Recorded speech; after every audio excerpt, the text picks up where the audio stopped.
നമസ്കാരം. വിജയിക്കണമെന്ന ജീവിതത്തിൽ വാശിയുണ്ടെങ്കിൽ ആർക്കാണ് നമ്മളെ തോൽപ്പിക്കാൻ പറ്റുന്നത്? ചിലപ്പോൾ ജീവിത ഓട്ടത്തിനിടയിൽ കാലിലിടാൻ നല്ല ബൂട്ട്സ് കാണില്ല, നല്ല ജേഴ്സി കാണില്ല. പക്ഷെ വിജയിച്ചേ മതിയാവൂ എന്നൊരു ഓട്ടക്കളത്തിൽ ഓടുന്ന ഓട്ടക്കാരൻ തീരുമാനിച്ചാൽ അയാൾ വിജയിക്കുക തന്നെ ചെയ്യും. അതിനുദാഹരണമാണ് മഹാരാഷ്ട്രയിൽ ആ 67 വയസ്സുള്ള അമ്മ മാരത്തോൺ ഓട്ടത്തിൽ പങ്കെടുത്തത്.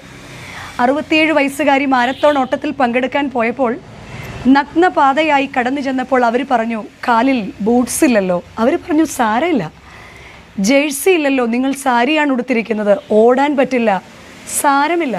കുടിക്കാൻ വെള്ളം കയ്യിലുണ്ടോ? അവർ പറഞ്ഞു, സാരമില്ല, കൂടെ ഓടിക്കോട്ടെ എന്ന് സംഘാടകർ കരുതി. അവർ കൂട്ടത്തിൽ ഓടി 1-ാം സ്ഥാനത്തെത്തി. കണ്ടു നിന്നവർ അമ്പരെന്ന് അവരോട് ചോദിച്ചു, എങ്ങനെയാണ് ഇത്രയും ചെറുപ്പക്കാരെ പിന്തള്ളി നിങ്ങൾ 1-ാം സ്ഥാനത്തെത്തിയത്? അവർ മറുപടി പറഞ്ഞു, എനിക്ക് വിജയിച്ചേ മതിയാവും. കാരണം എൻ്റെ ഭർത്താവിനെ ആശുപത്രിയിൽ കൊണ്ടു ചെന്നപ്പോൾ സ്കാനിങ്ങിനായിട്ട് 5000 രൂപ വേണമെന്ന് ആശുപത്രി ആവശ്യപ്പെട്ടപ്പോൾ എൻ്റെ കയ്യിൽ മറ്റു മാർഗമൊന്നുമില്ല. അപ്പോഴാണ് ഈ ഓട്ടത്തെക്കുറിച്ച് ഞാൻ അറിഞ്ഞത്. ഓടി 1-ാമതാകുക എന്നത് മാത്രമായിരുന്നു എൻ്റെ മുൻപിലുള്ള മാർഗം.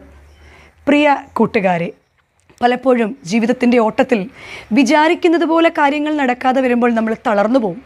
മറ്റുള്ളവരെ പോലെ ഓടുവാൻ നല്ല ബൂട്ട്സോ ഓടുവാൻ നല്ല ജേഴ്സിയോ സപ്പോർട്ട് ചെയ്യാൻ ആളില്ല എന്നൊക്കെ നമ്മൾ പരാതി പറയാറുണ്ട്.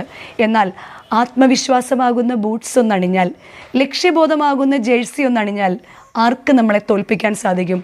വിജയിച്ചേ മതിയാവൂ എന്നൊരു ലക്ഷ്യം എൻ്റെയും നിങ്ങളുടെയും മുൻപിലുണ്ടെങ്കിൽ നമ്മൾ വിജയിക്കുക തന്നെ ചെയ്യും.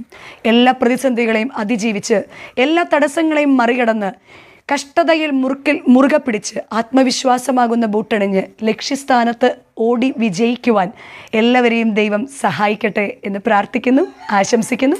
നന്ദി, നമസ്കാരം.